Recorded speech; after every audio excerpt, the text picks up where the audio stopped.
মেরাজ রজনীতে নবী করিম সাল্লাল্লাহু আলাইহি সাল্লাম যখন মেরাজে গিয়েছিলেন, এই সময়ে জিবরিল আলাইহিস সালাম দুইটা পাত্রের মধ্যে করে, দুইটা বোতলে করে, দুইটা গ্লাসে করে 2 গ্লাস পানি নিয়ে আসলেন। একটা গ্লাসের মধ্যে ছিল দুধ, আরেকটা গ্লাসের মধ্যে ছিল শরাব, মদ। কি ছিল? মদ। একটার মধ্যে ছিল মদ, একটার মধ্যে ছিল দুধ। নবীদের সামনে দুটিকে দেয়া হলো। দেওয়ার পরে জিবরিল আপনি বলেন, ইয়া রাসূলুল্লাহ, ইয়া হাবিবাল্লাহ, আপনি যখন উদ্যম উপরে উঠবেন, মেরাজে যাবেন, অনেক শক্তি দরকার, হিম্মতের দরকার, আপনাকে 2টা ড্রিঙ্কস দেওয়া হয়েছে। একটা হলো দুধ, একটা হলো মদ।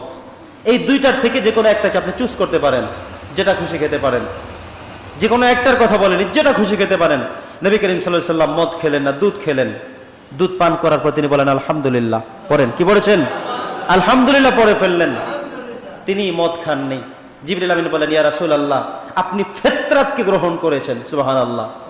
আপনি যদি আজকে এখান থেকে মদ গ্রহণ করতেন, তাহলে আপনার উম্মতের মধ্যেও একটা ঝামেলা হয়ে যেত। এই মেরাজ রজনীতে পবিত্রতম জায়গার রওনাতে আপনি দুধ খেয়েছেন, আপনি উত্তমটা গ্রহণ করেছেন। সুবহানাল্লাহ। আপনার আজকে যাবার সফরের জন্য সবচেয়ে নিরাপদ খাবার ছিল এটি।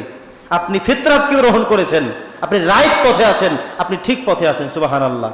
তাহলে বোঝা গেল, যা কিছু ঠিক, যা কিছু সত্য, যা কিছু কল্যাণকর, যা কিছু অটোমেটিক্যালি সবাই জানে এটা রাইট, এটা ঠিক, এটা কি বলা হয়? ফিতরাত। যেটা ঠিক, যেটা রাইট, যেটা কল্যাণকর, যেটা সব মানুষ চায়, সেটাই হলো কল্যাণকর, সেটাই হলো ফিতরাত।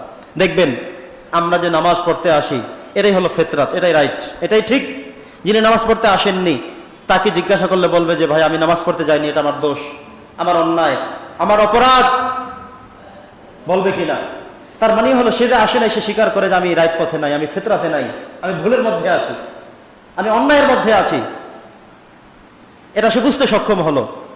প্রিয় বন্ধুরা আমার, তাহলে বোঝা গেল ফিতরাত হলো যেটা রাইট, যেটা ঠিক, ওটাই হলো ফিতরাত।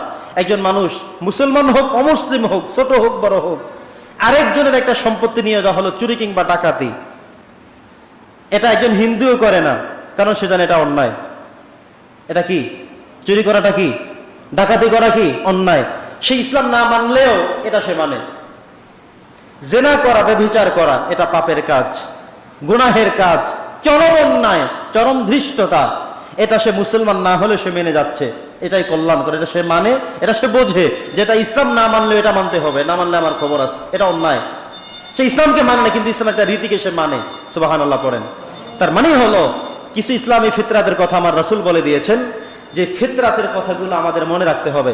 নবীজি বলেছেন 5টা বিষয় হলো ইসলামী ফিতরাত। 1 নম্বর হলো খাতনা করা, আমরা যেটাকে মুসলমানি বলি, মুসলমানি করানো, এটা হলো ইসলামে 1 নম্বর ফিতরাত। হযরত ইব্রাহিম আলাইহিস সালামের বয়স যখন 80 বছর, ওই সময়ে আল্লাহ তাআলা তাকে জানালেন যে ইব্রাহিম আলাইহিস সালাম, ইসলামের একটা ফিতরাতকে আপনার গ্রহণ করতে হবে। সেটা কি? সেটা হলো খাতনা করতে হবে, মুসলমানি করতে হবে। ইব্রাহিম আলাইহিস সালাম 80 বছর বয়স চলে তখন, এখনো কোনো ডাক্তার নেই, ইঞ্জিনিয়ার নেই, কেউ এখনো করতে জানেনি, শিখেনি, কিন্তু আল্লাহ তাআলা শিক্ষা দিয়েছেন।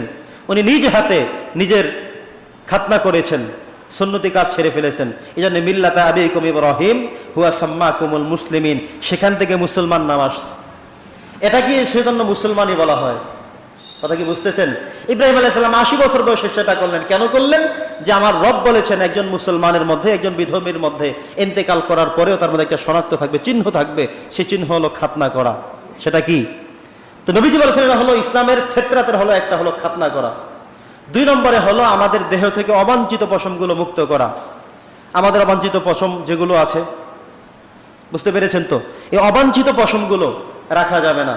কেউ যদি আমাদের অবাঞ্ছিত পশম যেগুলো আছে, অবাঞ্ছিত লোম যেগুলো আছে, এগুলো 40 দিনের বেশি যদি অতিক্রম করে ফেলে, তাহলে হাদিস অনুযায়ী তিনি অপরাধের মধ্যে আছেন, গুনাহের মধ্যে আছেন, তারপরের ইবাদতগুলো প্রশ্নবিদ্ধ হয়ে যাবে। এজন্যে আমরা প্রত্যেকে যা যা জায়গায় খেয়াল রাখবো, মাসের মধ্যে যেন আমার এই পরিষ্কার এবং পরিচ্ছন্নতা আমরা থেকে যাই। আমাদের অনেকের বগলের নিচে অনেক অবাঞ্ছিত লোম পশম থাকে, আরো যেগুলো আছে, এগুলো সব আমরা মুক্ত করে ফেলবো।